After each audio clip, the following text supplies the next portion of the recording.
got another Deere project coming at you. This is just a whole slew of maintenance that I've neglected over the time here. Now, this goes back to when I first there goes my head.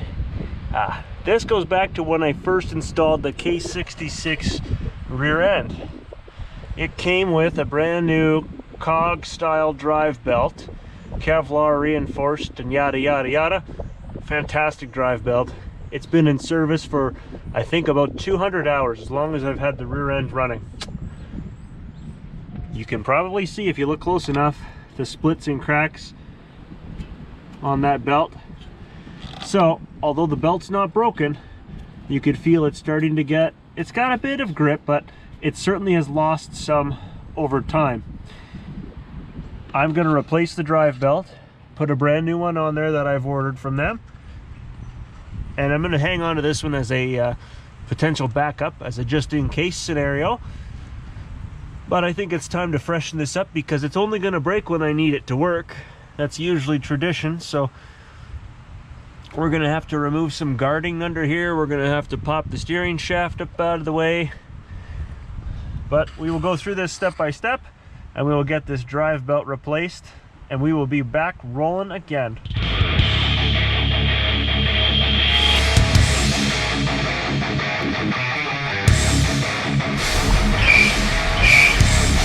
This is 80 kilometers an hour. The car isn't going anywhere near as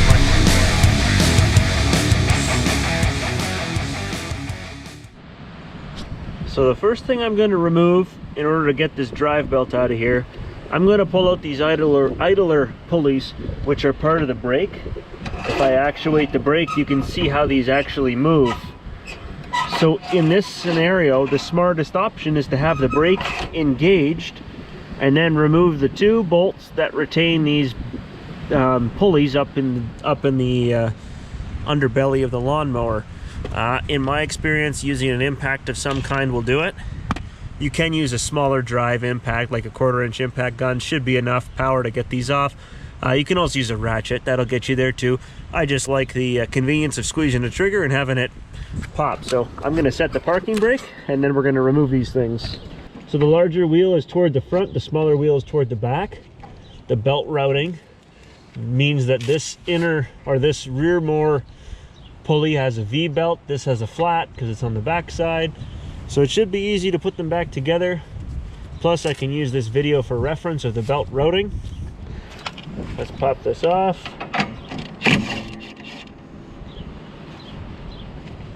There's one.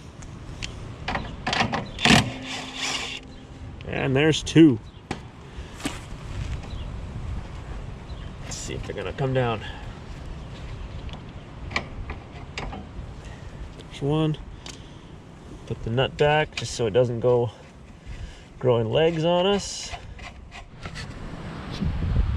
That took a little bit of force, but I was able to get that other flat pulley off, the further forward guy. It was a little bit stuck on the post, but not awful. I wound up using a chisel on one side and gently drove it between the metal bracket and the plastic rim on the back side of the pulley. And then I used a claw hammer from the other end to provide some additional downward pressure. And then I gave it a little smack with the palm and it popped right off. So that's opened up. So far, so good. The next thing we're going to do is take off the nut on the bottom of the small steering gear, and we're going to take that steering shaft and push it up out of the way, because the belt actually loops through that. If you see up inside there, it goes right through, so we have to take that steering shaft up out of the way, but it's not usually that complicated. So again, with this guy here, you can turn the steering all the way to lock position and then unscrew that and it will come out, and then the shaft is spline fit through the small gear. So sometimes if you leave the nut on the end, you can give it a whack with a hammer to knock it loose if you haven't already had it out before, because this is a normal wear item. I think I've changed this like 3 times since I've had this machine. It just regularly wears out. I mean, I grease it, but it only goes so far. So we're going to take that nut off now and go from there. If you use an impact gun, usually you can just give it a quick hit and it opens right up.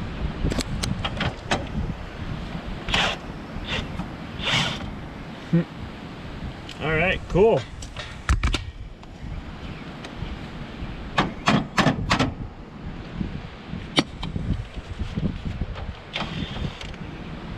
So that was the nut.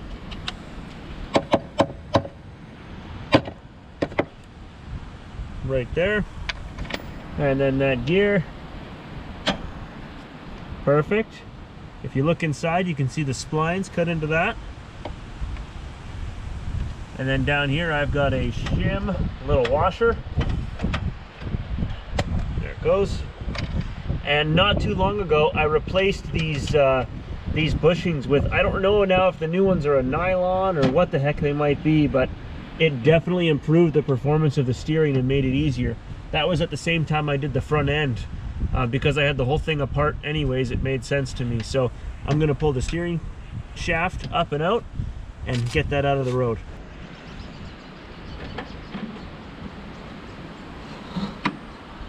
So we'll just leave it there. Not that we're gonna be able to tell, but it's just bottomed out inside. If I move it around, I might be able to see in there, but this is perfectly fine. It's out of my way, and I should be able to get that belt out very soon. So now looking towards the front end, the main drive pulley is off the crankshaft above your PTO. Mine's electric, so mine is maybe a little different than what yours looks like. But anyways, there is a pulley up here, a drive pulley, and then they've got a guard behind that. So that guard has to come off in order to be able to remove the belt. It's a 15 mil socket. Again, in my case, it's a 15 mil. Yours may be slightly different. Let's see if we can't get a shot in here of it coming out.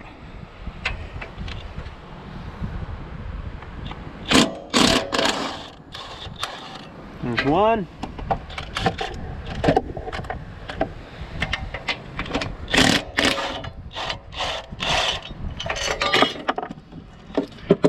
There's two.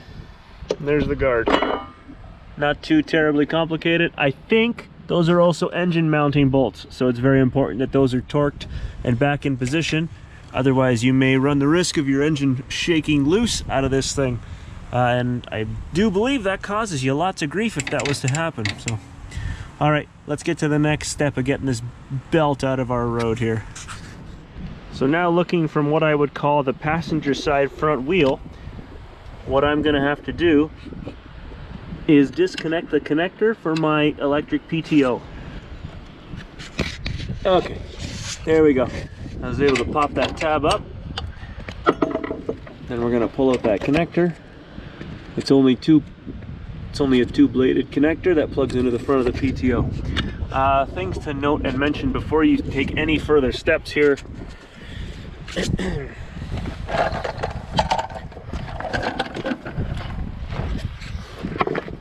Going back under the machine, note how the PTO has this finger kind of latched through it to prevent it from rotating. That's very important that you keep in mind that that is going to have to stay engaged. When you reinstall the PTO, it's crucial to the operation that thing is inside that keyway. So something to just consider before you take it apart. Have a look all the way around to see what you're dealing with. Then we've got a 5/8 socket here, and that fits on the bottom of the PTO on the crank, the bottom of the crank. And we're going to remove that, and I would recommend the impact gun again.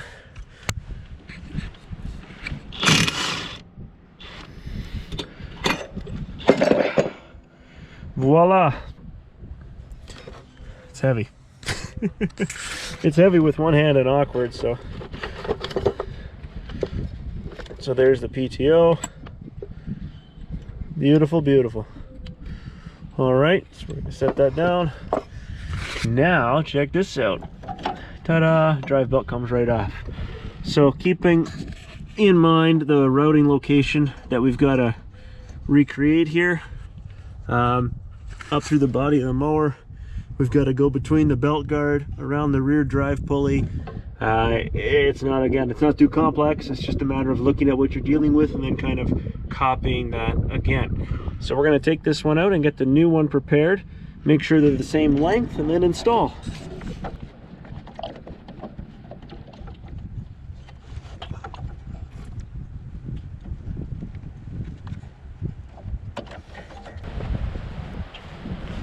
Okay, so we've got both of our belts here, new and old. Length is the same, the width is the same, and the profile is the same. This blue colored belt is a little bit different.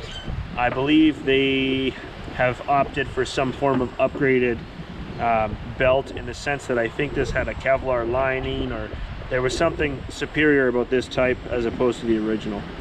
Not really crucial in my case as long as it works, but you can certainly see the splitting as to why I'm considering replacement before failure from a convenience standpoint, because this isn't something I'd want to fix out in the middle of the field.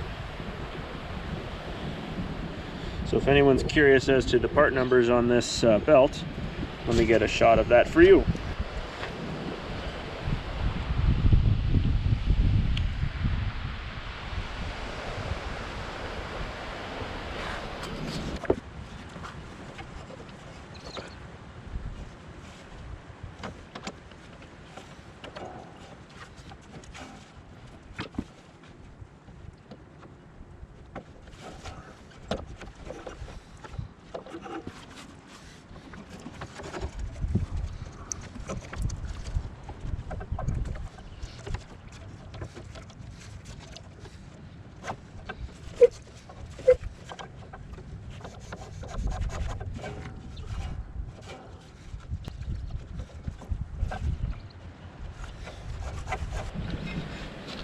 With regard to the PTO, there's also a keyway on the shaft, on the crankshaft of the motor, that you need to pay attention to, because this thing is oriented to only go in a specific direction. So that keyway is going to help you make sure that this is lined up appropriately. Smart to start the bolt by hand, and then once you've got it started, you should be able to finish it with the impact yet again.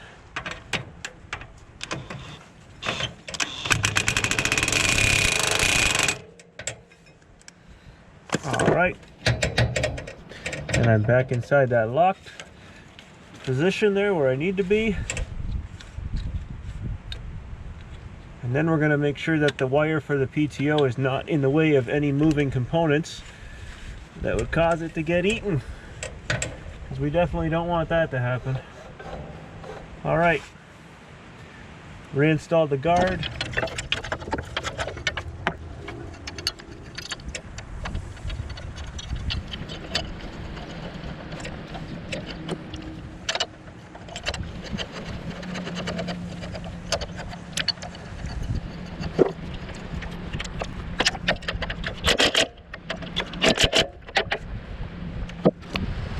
So the PTO's been reinstalled. I reinstalled the steering gear retaining nut, and I didn't forget the washer behind it, that little spacer there. My belt's back on, so now I have to reinstall the idler pulleys. Before I do that, I'll show you a trick that's going to save you some money down the road here. This isn't mandatory, again, this is optional.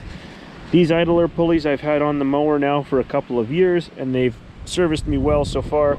I noticed lately when I press the brake, I get a little bit of a vibrating noise. A lot of times these are the culprit. It could also be because this old belt was starting to become stretched out and was sloppy. That can contribute to this problem. Now, if you have yourself a custom flat blade screwdriver, something that's been broken once or twice and you've kind of ground down into a point, you're actually able to, look at that, remove the cover on these non-serviceable bearings, and you can repack these with fresh grease and basically breathe some new life into them. So I've got my grease gun, and I am going to repack this bearing, put the seal back on, and hopefully that's going to help extend the life of these a little bit. You certainly want to avoid getting dirt and debris in there when you're doing this, so I would recommend that first off you clean the area thoroughly with something like a brake clean product, wipe it down, and then get to work. So I'm going to shoot some new grease into this old ball bearing, and hopefully that's going to extend its life just a little bit for me here. So now I've repacked half of the bearing. We're going to get this top half now, or bottom half, or whatever you want to call it. So quick shot with some brake clean, wipe with a rag, just to get some of that debris off of the seal on the bearing. Your fingernail or an awl might work, but you don't want to puncture the seal because that's what's keeping the moisture out of this bearing. So now we've got it relatively clean there. Let's open this up. So I've got my little homemade screwdriver here, and these seals are more rubber than they look, so you can actually see I can manipulate it with my fingernail. So now the idea here would be to get under that inside edge and a little bit of upward pressure, and she'll pop right out. Now that purple grease, that's the color of the new stuff I've already shot in there. So certainly it's made its way through from the other side, but over greasing it a little bit is not gonna cause me to stay up at night.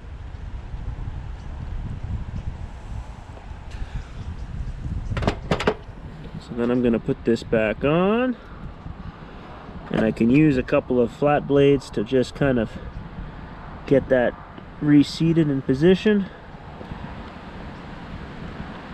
All right, you can see it snap in as you work your way around. Excellent.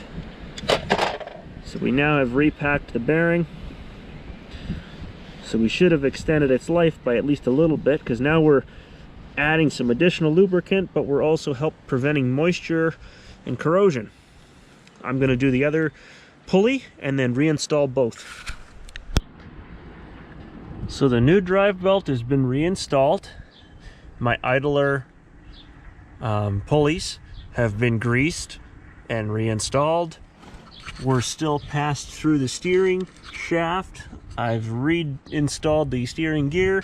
PTO has been reinstalled again, and we've got our belt guard back on the main crank pulley, and those bolts for the guard have been torqued down.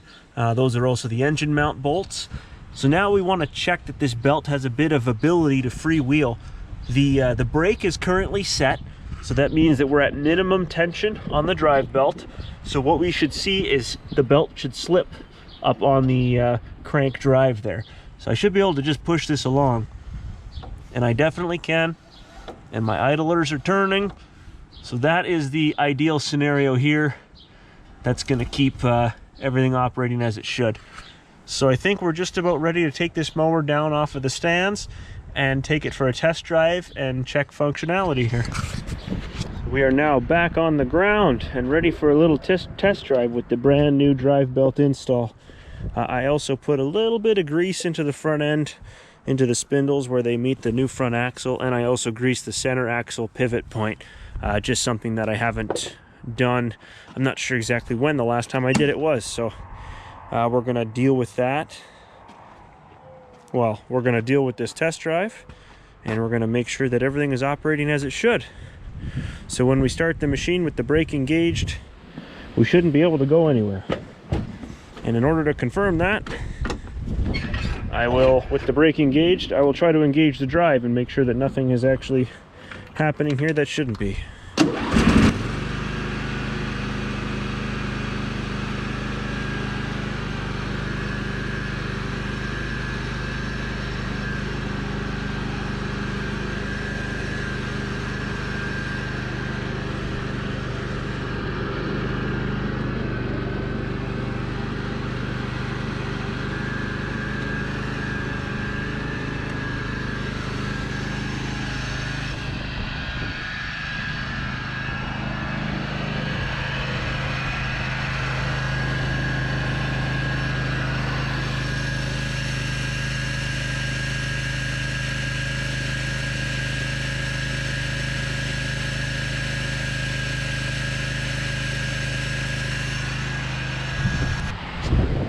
Alright, so a little quick test drive and we're good. So far everything moves as it should. Those pulleys are way quieter when it's set in park and it's sitting at idle. They used to squeal, so I think putting a bit of grease in there has hushed them up. Probably going to buy me a little bit of time on them too. I've got to reinstall my bumper from the previous video still when I did the oil on the back end. This is actually all taking effect in one day. I just thought 2 videos is a little easier to manage and follow. And then I've got a third video coming on this machine as I'm just waiting for some replacement parts for an unrelated issue on all these things, but it's certainly something that needed attention. So again, thank you guys so much for watching. I certainly appreciate the subscriptions, the views, the questions, the comments. It's all great. So any questions or concerns or whatever you want to share with me, by all means, go right ahead. And hopefully we'll see you around on the next one. All right, see you next time. Cheers.